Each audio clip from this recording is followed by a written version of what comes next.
अस्सलाम वालेकुम स्टूडेंट्स। उम्मीद करता हूँ आप लोग खैर आफियत के साथ होंगे। तो स्टूडेंट्स, आज हम केमिस्ट्री 10 के सेकेंड चैप्टर का topic heating and cooling curve के हवाले से बात करेंगे। तो सबसे पहले हम हीटिंग कर्व के बारे में बात करेंगे। तो जैसा कि आपको पता है कि मैटर के कई स्टेट्स होते हैं और इन स्टेट एक स्टेज से दूसरे स्टेट में चेंज कराने के लिए हमें टेम्परेचर को या राइज करना पड़ेगा या डाउन करना पड़ेगा। तो टेम्परेचर के बढ़ने और कम होने की वजह से मुख्तलिफ़ चीज़ें मुख्तलिफ़ स्टेट जो है ना अख्तियार कर लेते हैं। तो आज हम इसके बारे में पढ़ेंगे। तो सबसे पहले हम एक कर्व के ज़रिए इसको समझने की कोशिश करते हैं। तो ये आपको नज़र आ रहा है। तो ये टेम्परेचर है और ये टाइम है। इसमें एक पॉइंट जो है ना ए से बी है, बी से सी है, सी से डी है, डी से ई एंड सो ऑन। तो यहाँ पे ए से बी के दरमियान सॉलिड स्टेज को दिखाया है, सॉलिड स्टेट को यहाँ से यहाँ तक दिखाया है। लेट्स सपोज अगर हम पानी की बात करें तो पानी जो है ना माइनस बिलो टेम्परेचर पे ये फ्रीज हो जाता है और आइस बन जाता है। तो लेट्स सपोज अगर यहाँ से ए से बी के दरमियान कोई आइस का टुकड़ा है, ये सॉलिड फॉर्म है। अब आपने इसको क्या करना है, टेम्परेचर रेस करना है ताकि ये पिघल जाए। तो टेम्परेचर यहाँ से रेस होते होते जब 0 सेंटीग्रेड पे टेम्परेचर पहुँचेगा तो वाटर जो है ना मेल्ट होना शुरू होगा। तो बी पे पहुँच के ये मेल्ट होना शुरू होगा, लेकिन एकदम ये मेल्ट होके वाटर नहीं बनेगा।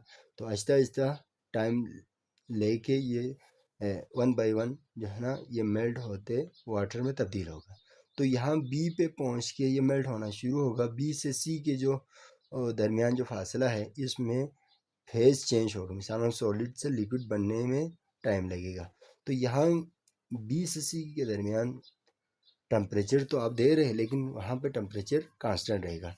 फ़र्ज़ करें अगर यहाँ पे 0 सेंटीग्रेड है तो यहाँ पे सी पे भी 0 सेंटीग्रेड ही होगा, लेकिन जो टेम्परेचर आप इजाफी दे रहे हैं वो उसकी पोटेंशियल एनर्जी को इंक्रीज़ करने में यूज़ होगा।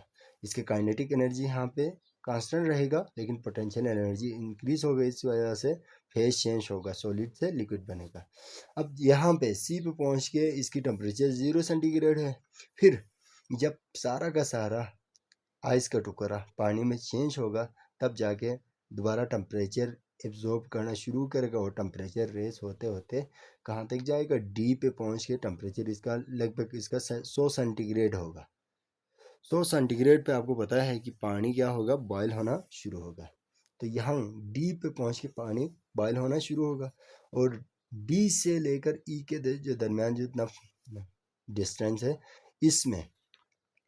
इसमें टेम्परेचर रिमेन कांस्टेंट रहेगा, क्योंकि यहाँ पे 100 है, यहाँ तक भी टेम्परेचर 100 ही रहेगा, क्योंकि इस वजह से इसकी काइनेटिक एनर्जी कांस्टेंट रहेगा और पोटेंशियल एनर्जी में इजाफा होगा।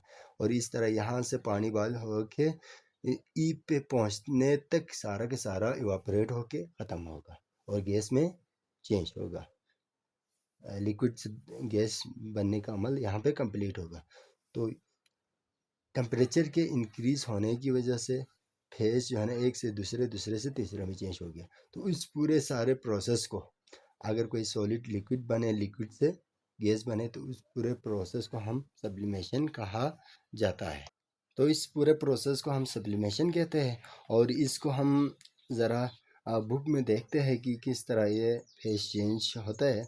तो सबसे पहले है सॉलिड फेज, जिसको आपको यहाँ डायग्राम में दिखाया था। ए से बी के दरमियान जो फासला है, मतलब जो स्टेज है, उसमें सॉलिड फेस होता है। सेगमेंट ए टू बी यानी ए से बी के दरमियान जो फासला है इसमें the temperature of the solid increase as it absorb heat. इसमें टेम्परेचर तो इजाफा हो रहा है किसी भी सॉलिड का। ए से बी के दरमियान जो सॉलिड है उसमें टेम्परेचर इजाफा हो रहा है और टेम्परेचर के साथ साथ हीट क्या हो रहा है, एब्जॉर्ब हो रहा है। अकॉर्डिंग टू काइनेटिक थ्योरी के मुताबिक kinetic energy of the particle increase. Kinetic theory के मुताबिक पार्टिकल्स के काइनेटिक एनर्जी में इजाफा होगा। जब टेम्परेचर एब्जॉर्ब होगा तो काइनेटिक पार्टिकल्स थ्योरी के मुताबिक जो है ना काइनेटिक एनर्जी इसका इंक्रीज होगा, causing the particle to vibrate more vigorously. तो इसका क्या होगा, जो जो टेम्परेचर एब्जॉर्ब होगा उसकी काइनेटिक एनर्जी बढ़ जाएगा। जो जो काइनेटिक एनर्जी बढ़ेगी तो पार्टिकल्स क्या करेगा, बहुत तेज़ी के साथ वाइब्रेट करना शुरू करेगा। मेल्टिंग पॉइंट जो है ना बी से सी के दरमियान होगा। तो B to C, segment B to C the temperature remain constant. B से सी के दरमियान टेम्परेचर तो कोई चेंज नहीं होगा, कांस्टेंट रहेगा। The solid melt into liquid, लेकिन इसमें फेज चेंज होगा, सॉलिड जो है ना लिक्विड बनना शुरू होगा। Hence the absorb energy is use to overcome the intermolecular forces holding the solid together.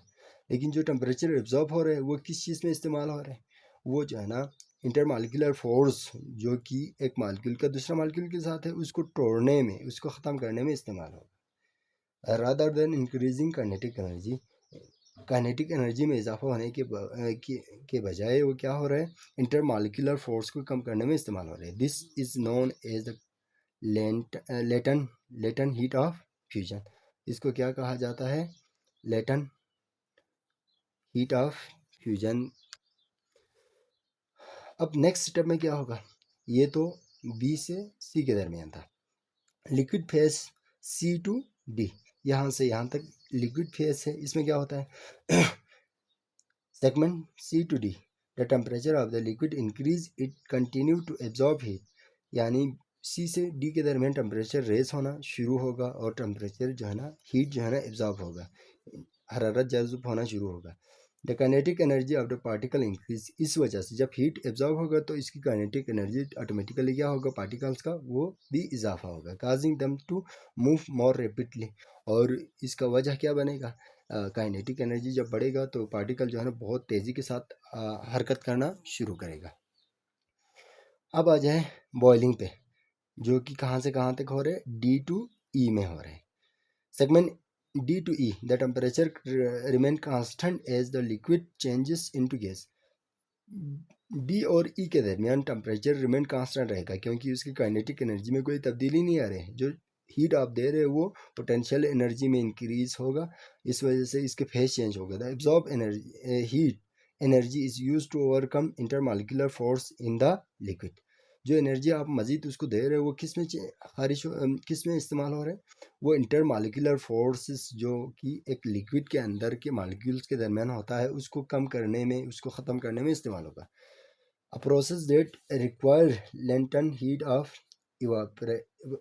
vaporization, एक ऐसा प्रोसेस जिसमें हीट ऑफ वेपराइजेशन की ज़रूरत है।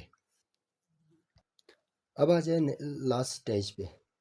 लास्ट स्टेज पे क्या हो रहा है, gas phase E to onward, E से आगे की तरफ क्या हो रहा है, segment E onward the temperature of the gas increase as it absorb more heat. इससे आगे जो है ना टेम्परेचर जो है ना बढ़ रहे है गैस का, और वो क्या कर रहे हैं, हीट को एब्जॉर्ब कर रहे हैं। Kinetic energy of the gas particles increase. अब जब हीट एब्जॉर्ब हो रहा है तो इसकी काइनेटिक एनर्जी भी बढ़ेगा, causing them to more even more rapidly. और इसके वजह क्या बनेगा, जी जो इसकी काइनेटिक एनर्जी बढ़ता जाएगा तो वो बहुत ज़्यादा तेज़ी के साथ जो है ना मूवमेंट करना शुरू करेगा। तो ये था आज का हमारा सबक, जिसमें हमने आपको एक ऐसे प्रोसेस के बारे में बताया जिसमें एक स्टेज से दूसरे स्टेज में चेंज होता है, दूसरा स्टेज जो है ना तीसरे स्टेज में चेंज होता है, किस वजह से, due to temperature increase in temperature की वजह से। तो टेम्परेचर में इजाफे से या कमी, टेम्परेचर में कमी की वजह से एक स्टेज मैटर का एक हालत जो है ना दूसरी हालत में तब्दील हो जाता है। तो इंशाल्लाह आप लोग इसको समझ गए होंगे। अगर आप मेरे वीडियो में कोई इंटरेस्ट रखते हैं तो आप लोग शेयर करें, कमेंट करें और अपनी राय का इजहार ज़रूर करें। Thank you so much for watching my video.